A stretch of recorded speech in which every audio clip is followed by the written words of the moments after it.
Isgot man tagpagmahay, what are your regrets in life? Or do you have regrets in life? Naba mo mga pagmahay sa kinabuhi? Unsa man ang inyong pagmahay? Daghang nagmahay kay nagpataka og nudnod silang naw nga moputi. Sa sigig nudnod nilagom hinuon kay nasunog. Daghang nagmahay kay ganahang mutaas ang ilong, gihiwa, gibutang og puthaw. Ang resulta ni unlod. Wa nay ilong. Of course, daghang pagmahay tungod sa relasyon. Nganong siya man, siya unta to. Awaron. Nagkaunsa na ta. Nga lubitaw ni Inter. Ba? Lahi po nang maingon, sus, ug ako pala tong gipustahan, daog na. Lahi po na.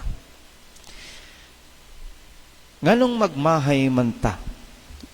Or unsay kasagarang rason nga magmahay ta? Of course, magdahom ta nga mauna. Ug mas labing sakit ang pagmahay. It hurts us so deeply if someone is giving us the assurance that all will be all right. But in the end, nothing is right. Mauna, ato dahing sukmatan, ingon ka, nagpataka mo lang di ay ka. Muna, pagmahay. Mausa siguro ni ang gibati ni ining mga Israelita sa unang pagbasa. Giingnan silang Moises, manglayas ta, gikan Ehipto. Di na ta magpaulipon ani mga Ehiptohanon. Ay mo kabalaka, dadon lagi ta mong asa ko. Why maguol? Di maguol te. Adto ta.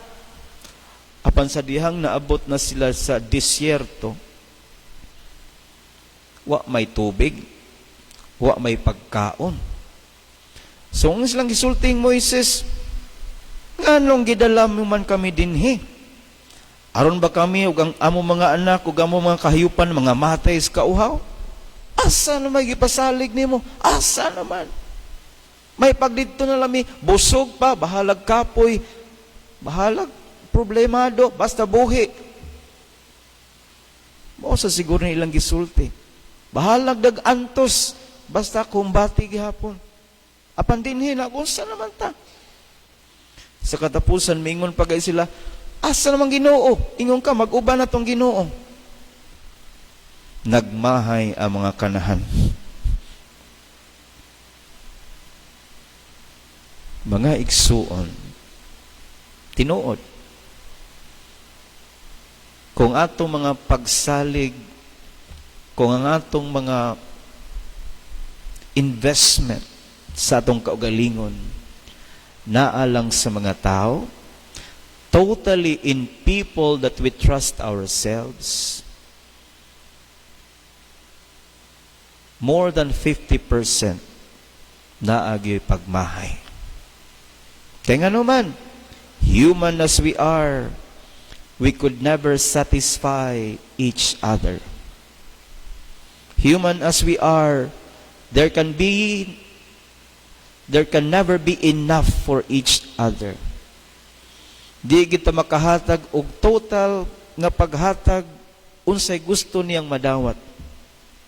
Mo nang uban moabot gyud sa pagmahay.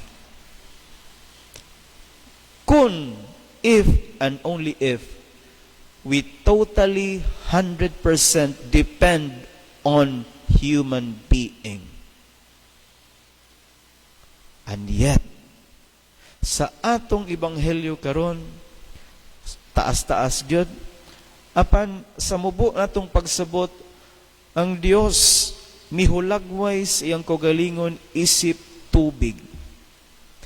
Tubig nga yes, susama sa atong tubig nga atong mainom, tambal sa kauhaw, Kahinomdom lang ko, nagplano-plano naman mis umabot piyesta, novena, na mga proposal nga, mamaligya tag tubig ni Pedro, atong butangan og imahin, atong butangan og tag, tubig ni Pedro, di nakauhawon, kay di nakakabangon.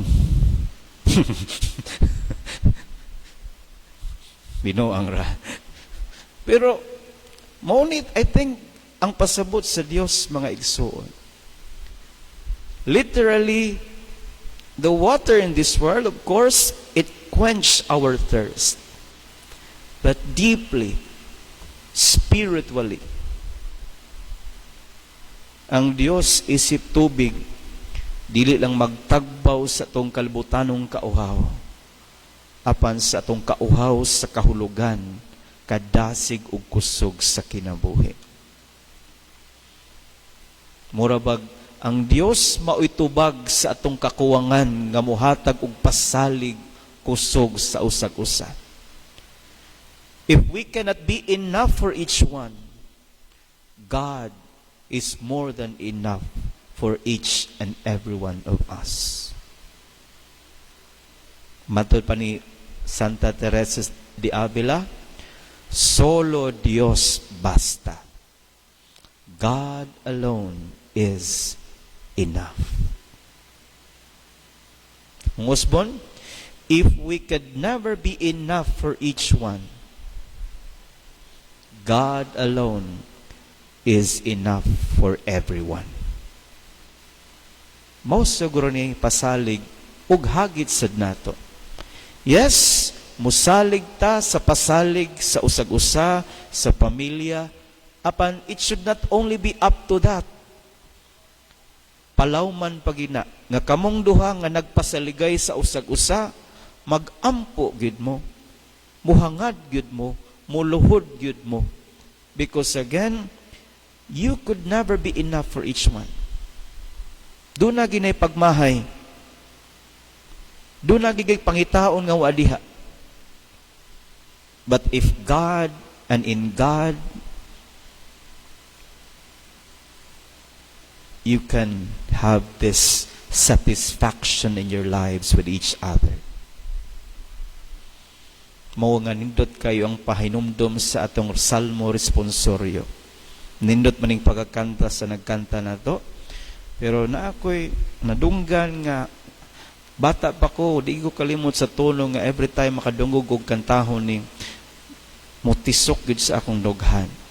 Kung sige atong salmo karon, kung karon makadungog kamo sa iyang tingog, ayaw patig-aha ang inyong mga kasing-kasing.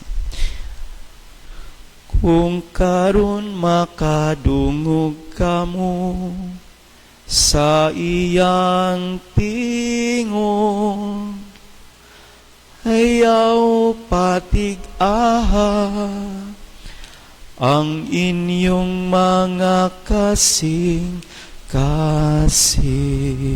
Tumusbon? Kung karon makadungog kamo sa iyang tingog, ayaw patig-aha ang inyong mga kasing-kasing.